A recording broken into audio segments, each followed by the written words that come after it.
I've seen so many people rush out for a cheap countertop cooler because it looks good in the Instagram post, only to end up with a half-empty unit that can't keep a single bottle at the right temperature. The regret is real. You spend a little, you get a lot of disappointment, and then you're stuck with wine that's either too warm or too cold. So the question is, does the CaLefort 15-inch wine fridge bundle feel like a smarter buy, or is it just another pretty box that will leave you wishing you'd gone cheaper? Link is in the description if you want to check the product details on Amazon. First-time buyers of a wine fridge usually hesitate because they're not sure what dual zone actually does for them, or whether the extra capacity is worth the space it takes up in a kitchen or home bar. I've spent the last few weeks watching a few friends set up their own wine stations, reading through forums where people argue about thermoelectric versus compressor cooling, and I've even taken a look at the layout of my own pantry to see how a pair of 15-inch units would actually live there. That research shaped the way I'm looking at this bundle, and it's worth sharing the practical side of the experience rather than just rattling off the specs. The biggest draw of this bundle is that you get 2 separate fridges, each holding 33 bottles. That translates to a total of 66 bottles, which is a sweet spot for anyone who has moved past the just a few bottles for weekend meals phase and is starting to think about a modest collection that includes reds, whites, and maybe a sparkling or two.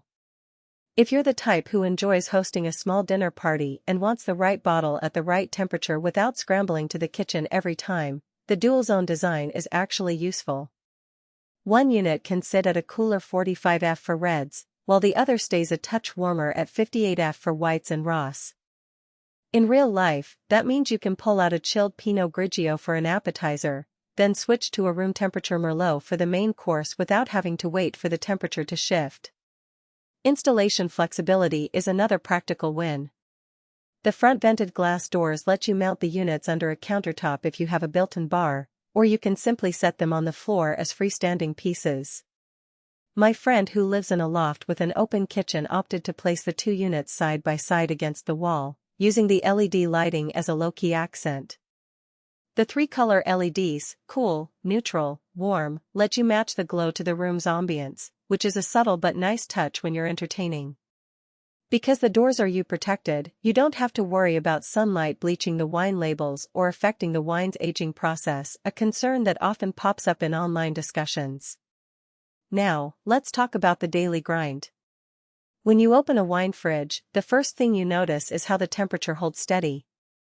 Compressor cooling, which this model uses, tends to be more reliable than the thermoelectric alternatives that you see in cheaper units. In the homes I visited, the fridges settled into their set points within an hour and stayed there even after the door was opened a few times during a tasting. The temperature range of 40–65°F covers essentially every style of wine you'd likely keep on hand.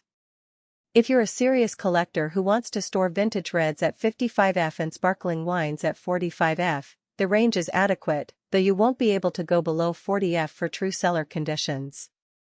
Adjustable shelves are a practical feature that often gets glossed over.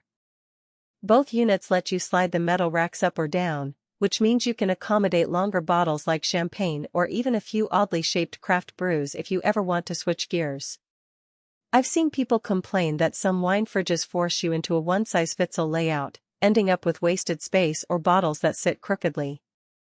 With these shelves, you can actually line up a row of standard 750 ml bottles and still have room for a couple of magnums on the top shelf. That said, there are a few trade-offs that matter once the units are in the house. First, the size. Each 15-inch fridge is about 18 inches deep and 30 inches tall, so together they take up a noticeable footprint. If you're working with a cramped pantry or a tiny bar nook, you'll need to be sure you have enough clearance for the doors to swing open fully. The manufacturers recommend leaving at least an inch of space behind the unit for proper airflow, which is easy to forget when you're excited about the look. Noise is another factor that pops up in real-world use.